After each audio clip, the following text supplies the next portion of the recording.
બાપ દાદાઓ એક જોરદાર કહેવત કહીને ગયા છે, ઉતાવળે આંબા ના પાકે. ભાઈ ગૂગલ આવી જાય કે ચેટ જીપીટી, એની પરથી તમે ઇન્ફોર્મેશન ચોક્કસ પ્રાપ્ત કરી શકો છો, પણ કદી બી અનુભવ નહીં કમાઈ શકો. અનુભવ લેવા માટે તો સાહેબ તમારે માર્કેટમાં ઉતરવું પડે, ભૂલો કરવી પડે અને ત્યારબાદ જ અનુભવ કમાવવો પડે. પણ ઘણા બધા યંગ ઇન્વેસ્ટર્સ આજકાલ જીએમપી પર વિશ્વાસ કરીને અંધાધૂંધ આઈપીઓમાં ઇન્વેસ્ટ કરી નાખતા હોય છે અને ત્યારબાદ થન ગોપાલ થઈ જતા હોય છે. તો ભાઈ આ જીએમપી શું છે જેની પર આટલા બધા ઇન્વેસ્ટર્સ વિશ્વાસ કરી રહ્યા છે, અને શું ખરેખર એની પર આધાર રાખીને ઇન્વેસ્ટમેન્ટ કરવું જોઈએ કે ના કરવું જોઈએ, એ બધું જ આજના વિડીયોમાં ખબર પડવાની છે અને આપણે તમને ડિટેલમાં સમજાવવાના છે. સો આજ સમજાવવા ચલો એક વાત કહું.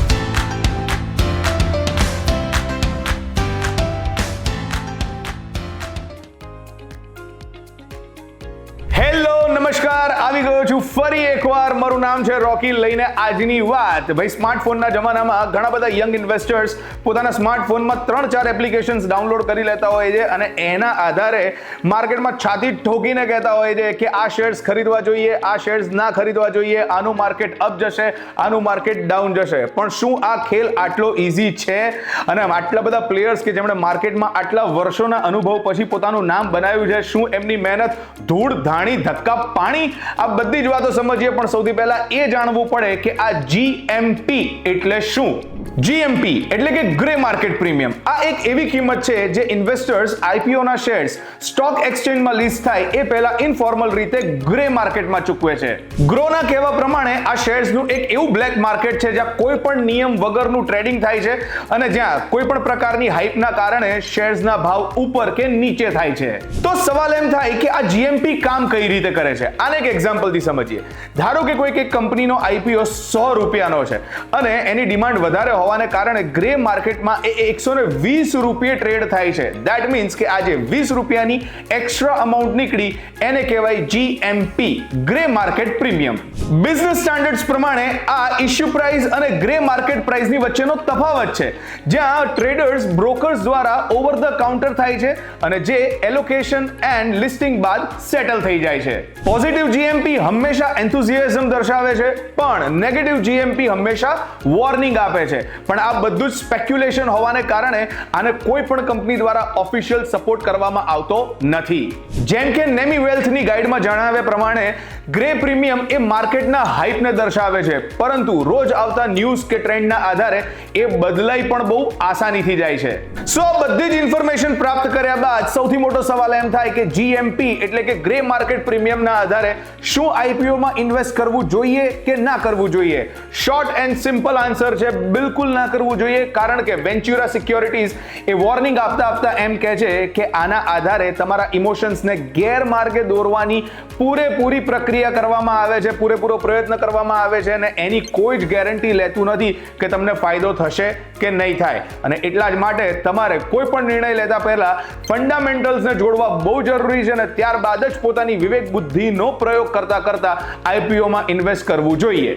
તો એનો સિમ્પલ મતલબ એમ થાય છે કે જીએમપી ને સાવ અવોઇડ કરવું જ જોઈએ? ના, હું બિલકુલ એવું નથી કહેતો, કારણ કે જીએમપી ને મોનિટર કરવાના ઘણા બધા ફાયદા પણ છે અને નુકસાન પણ છે કે જેને કારણે તમે તમારા ઇન્વેસ્ટમેન્ટને લઈને બહુ જ ઇમ્પોર્ટન્ટ ડિસિઝન્સ લઈ શકો છો. તો સૌથી પહેલા એના બેનિફિટ્સ જાણીએ. Benefit number 1, market sentiment indicator. ભાઈ ઊંચું જીએમપી એ ઇન્વેસ્ટર્સના મજબૂત ઇન્ટરેસ્ટને શો કરે છે અને ધેટ્સ ધ રીઝન એ ઓવર સબસ્ક્રિપ્શન અને લિસ્ટિંગને ગેઇન તરફ દોરી જાય છે. Benefit number 2, early price discovery. લિસ્ટિંગના દિવસે સ્ટોકનું પરફોર્મન્સ કેવું હશે એનો આઈડિયા જીએમપી ના આધારે બહુ જ આસાનીથી મળી શકે છે અને જે શોર્ટ ટર્મના ટ્રેડર્સને જલ્દીથી ડિસિઝન્સ લેવામાં બહુ જ હેલ્પ કરે છે. And benefit number 3, boost the confidence. ભાઈ પોઝિટિવ જીએમપી એ વધારેમાં વધારે એપ્લિકેશન્સને આવવા માટે મોટિવેટ કરે છે, સાથે લિસ્ટિંગ પછી લિક્વિડિટીને પણ વધારે છે. સો જીએમપી ને મોનિટર કરવાના આપણે બેનિફિટ્સ તો જોઈ લીધા, પણ હવે ડિસએડવાન્ટેજીસ જોવા પણ બને છે, કારણ કે એના જ લીધે ઘણા બધા ઇન્વેસ્ટર્સ પોતાના લાખો કરોડો રૂપિયા ગુમાવીને બેઠા છે. ડિસએડવાન્ટેજ નંબર 1, ભાઈ અનસ્ટેબિલિટી હોવાને કારણે બહુ જ ઇઝીલી યંગ અથવા તો નવા ઇન્વેસ્ટર્સને મેન્યુપ્યુલેટ કરવા બહુ ઇઝી બની જતા હોય છે અને ધેટ્સ ધ રીઝન નવા ઇન્વેસ્ટર ગેરમાર્ગે દોરાય છે અને પોતાના લાખો કરોડો રૂપિયાનું નુકસાન કરી બેસે છે. ડિસએડવાન્ટેજ નંબર 2, કોઈ જ ગેરંટી નથી, કારણ કે જીએમપી પર આધાર રાખીને તમે કોઈ પણ પ્રકારના આઈપીઓમાં ઇન્વેસ્ટ કરો છો તો લોન્ચ થયા બાદ એ ખરેખર સારું પરફોર્મ કરશે કે ખરાબ પરફોર્મ કરશે એની કોઈ ગેરંટી મળતી નથી ને એમાં ખાસ પૈસાનું નુકસાન થવાના પૂરેપૂરા ચાન્સીસ છે. Disadvantage number 3, lack of regulation, જેના લીધે રિસ્ક ફેક્ટર પુષ્કળ વધી જતું હોય છે. આને એક એક્ઝામ્પલની દ્રષ્ટિથી સમજીએ. જો 4 રસ્તે ટ્રાફિક સિગ્નલ બંધ થઈ જાય અને નિયમોની ચિંતા કર્યા વગર 4 દિશામાંથી બધા વ્હીકલ્સ એકબીજાની સામે આવી જાય તો કાં તો ટ્રાફિકનું ગૂંચળું થાય કાં તો પછી મેજર એક્સિડન્ટ થઈ શકે છે. અને એટલા જ માટે જીએમપીમાં કોઈ જ નિયમો નથી હોતા અને that's the reason risk factor એટલું જ વધારે હોય છે. And disadvantage number 4, short term focus. ભાઈ ઘણા બધા ઇન્વેસ્ટર્સ લાંબા ગાળાનું વિચારતા હોય છે અને લાંબી રેસ માટે થઈને બહુ જ સ્ટેડી શેર માર્કેટમાં ઇન્વેસ્ટ કરતા હોય છે, પણ જે લોકો શોર્ટ ટર્મ ફોકસ રાખતા હોય છે અને જીએમપી પર ફોકસ રાખીને આઈપીઓમાં ઇન્વેસ્ટ કરતા હોય છે એમના નુકસાન થવાના પૂરેપૂરા ચાન્સીસ છે.